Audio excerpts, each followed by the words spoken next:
Today we will have our student report on Stravinsky. We'll also study about Schoenberg and Shostakovich. So our music today is going to sound a little different than what we've been studying thus far. We have the World War I and World War II eras coming around, and there was a lot of destruction and doom going around the world, and so the composers express this in their music. So don't be surprised if you hear some really weird music today. Neoclassicism lasted between 1920 and 1950. Music during this time was marked by emotional restraint, balance, and clarity. And they were no longer writing programmatic music. They couldn't afford large enough groups to play programmatic music because of World War I. The post-World War I economy could not support the large orchestras, so more music was written for chamber groups. We will now have our student report on Igor Stravinsky. He was born in 1882 and died in 1971. So be sure you click on the student report on Stravinsky. Here are some Stravinsky tidbits that I thought were most interesting about his life. First of all, he studied piano, became quite good at piano, and he studied composition as a boy, but most of his teachers were unimpressed by his abilities. But one day, the director of the Russian ballet, who promoted music in the area, discovered him and thought he had a lot of possibility, commissioned him to write some music, and he became famous pretty much overnight. This Russian ballet director had a lot of clout, and people came to hear his music, Stravinsky's music, and everyone really seemed to like it, and he became very famous. Because of all the wars, Stravinsky had to move a lot. He was born in Russia, but during World War I, he had to move to Switzerland, and then later to France. And then finally, because of World War II, he had to move to the United States. And so he kept having to move from place to place. At the very end of his life, he was able to get back to Russia because he had missed his homeland, but he was displaced a lot because of the wars. And he actually disowned Russia for a while until he finally went back and saying that he missed his country. Most of Stravinsky's music was well accepted at their premieres. However, at the premiere of The Rite of Spring, which was a ballet, a riot broke out as the audience booed and hissed and were beating on themselves. They thought the music was too harshly dissonant, too percussive, and had too many pounding rhythms. Now later it became successful, and it is now thought of to be a masterpiece. But at its premiere, a riot actually broke out, so I think that's quite interesting. Speaking of The Rite of Spring by Stravinsky, we're going to listen to the first movement. Now, this piece is expressing primitivism, and it was originally a ballet. It is representing a solemn pagan rite. There are wise elders seated in a circle watching a young girl dance herself to death, and they were sacrificing her to propitiate the god of spring. And so it is looking back at early paganism and primitivism and putting it to music. And so the first movement that we're going to listen to, you will see all of the descriptions of it, and you can follow along on page 385 to 386. But the the video we will watch is actually out of Fantasia, and they are showing video of like the beginnings of Earth and the volcanoes erupting and the dinosaurs running around everywhere. And so it's all just very primitive looking and very primitive sounding with lots of beating rhythms. Expressionism in music is music that is written in social protest. They see a wrong in the world and they want to right it. And so the way they want to correct this and get their message out to the people is through their music. A modern day example of expressionistic music would be Radioactive. It's a piece written about the destruction of pollution and war on the earth, and how that we are creating a mess that we're going to have to live with, and they are wanting to get that message out to say we must stop pollution, we must stop wars because we're going to destroy the earth. We will listen to some other pieces later on that are truly expressionistic in the time frame that we're talking about, the earlier 1900s, and that they are really difficult to listen to because they have so much dissonance and so much grotesque, distorted sounds that it will be difficult to listen to. But Radioactive gives you an idea of what expressionistic music was trying to do. They were trying to right wrongs that they saw in society. Arnold Schoenberg was one of those composers who wrote the more difficult to listen to expressionistic music during the early 1900s. Schoenberg was born in 1874 and he died in 1951. And he's another composer who had to flee his homeland because of World War II. He was born in Vienna, Austria, and he died in Los Angeles, California. He was almost entirely a self-taught musician, and he studied violin at age 8, and he began composing soon thereafter. And where he primarily taught himself how to compose was by studying musical scores, performing in chamber ensembles, and going to concerts. This is kind of similar to Bach that we studied in the Baroque era, where he would take his brother's musical scores and copy them, and that's how he learned how to compose. Well, Schoenberg was similar. He studied compositions, performed, went to concerts, and learned how to compose that way, rather than taking from or studying from another composer. His father died when he was 16, and he had to get a job as a bank clerk to help support his family. When he turned 21, he lost his job at the bank, so he decided to give a try composing for a living. His music sounded very angry and often crazy, and he abandoned traditional tonality and he introduced atonality. Atonality is the absence of a key or tonal center, which makes it very difficult to listen to. It's hard on the ears. He taught music at the Prussian Academy of Arts in Berlin, but when the Nazis came into power, he lost his job. So he moved to the United States, where he took a position at the University of California in Los Angeles.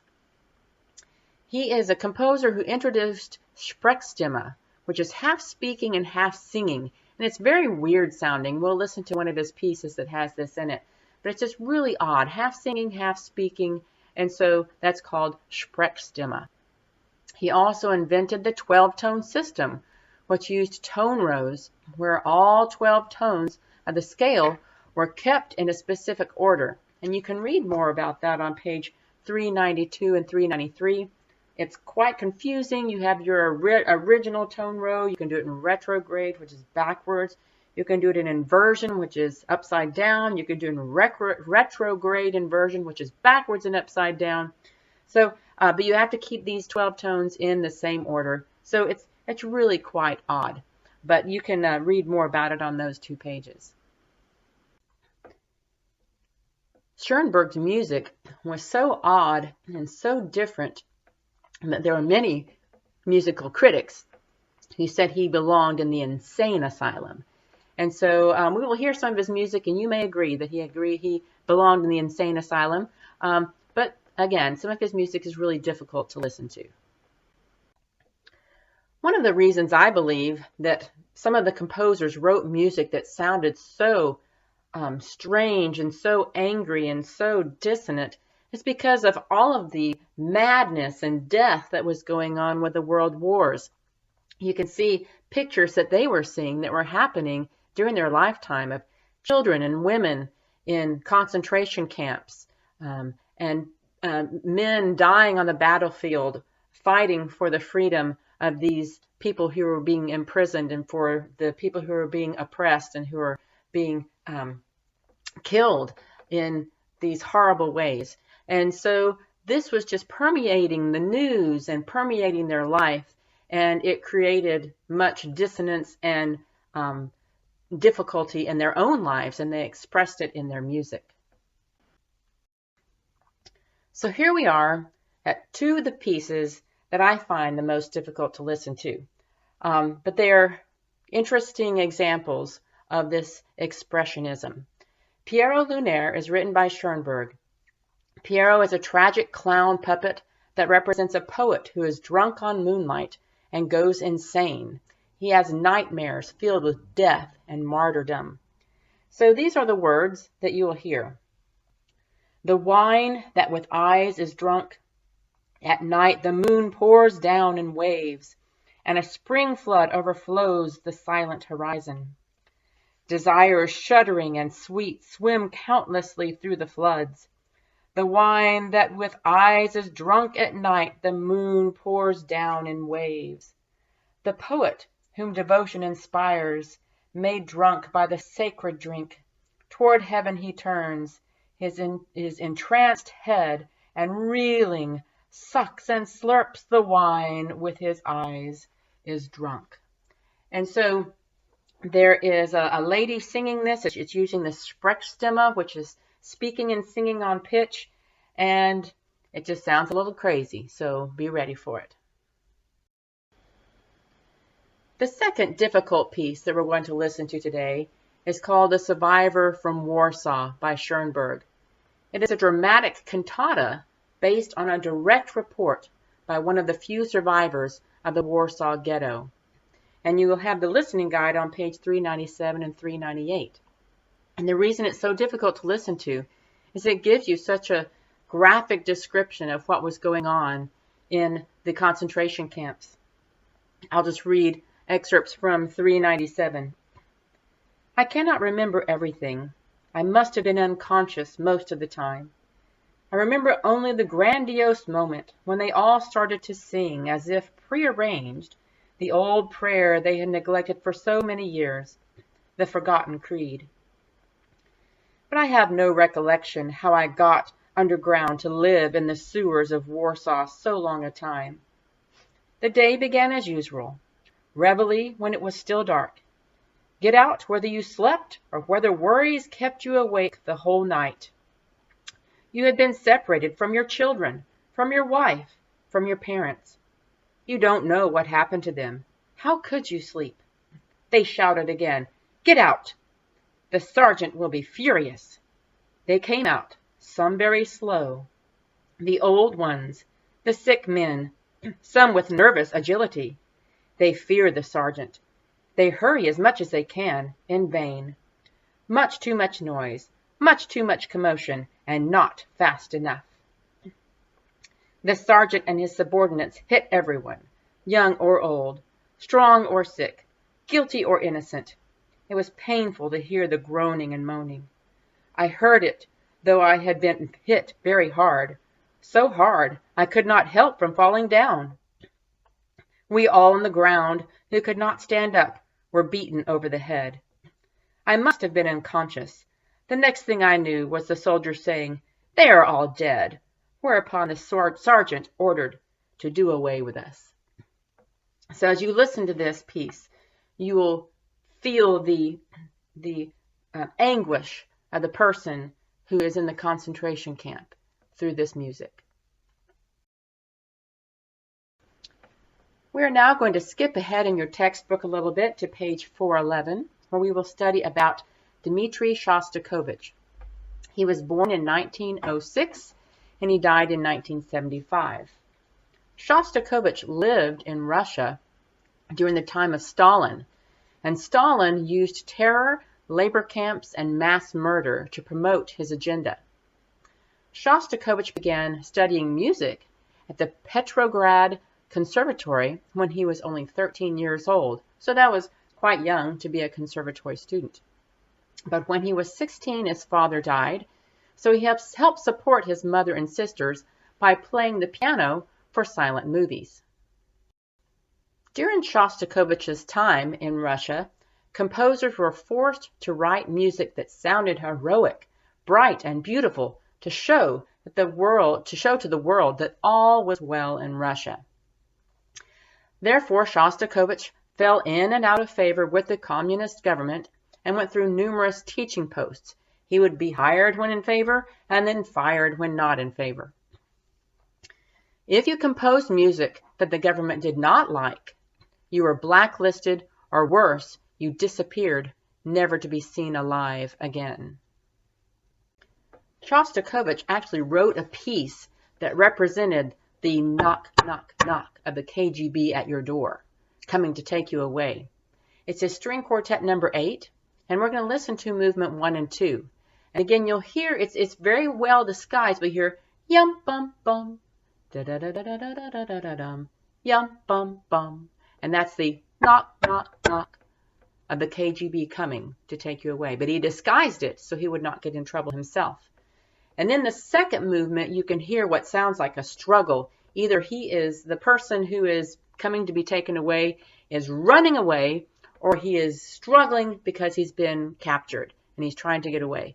And so you can hear this in the music of this string quartet.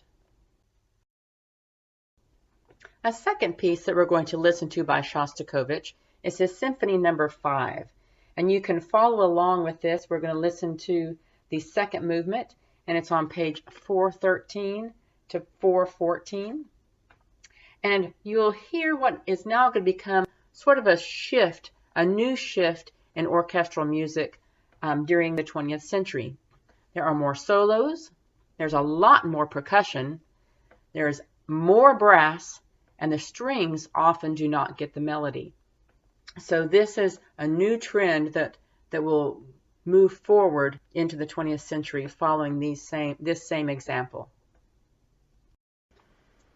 I wanted to conclude today's session with a beautiful yet very sad sounding piece written by John Williams for the movie Schindler's List, which is a movie about World War II and the concentration camps and the persecution and murdering of Jews. And so I hope you enjoy listening to this piece. It sounds so sorrowful, but yet it is absolutely beautiful. Be sure to read pages 380 through 398 and also 411 to 414. And I hope you had a better idea of how music was expressing the turmoil of the war during this era.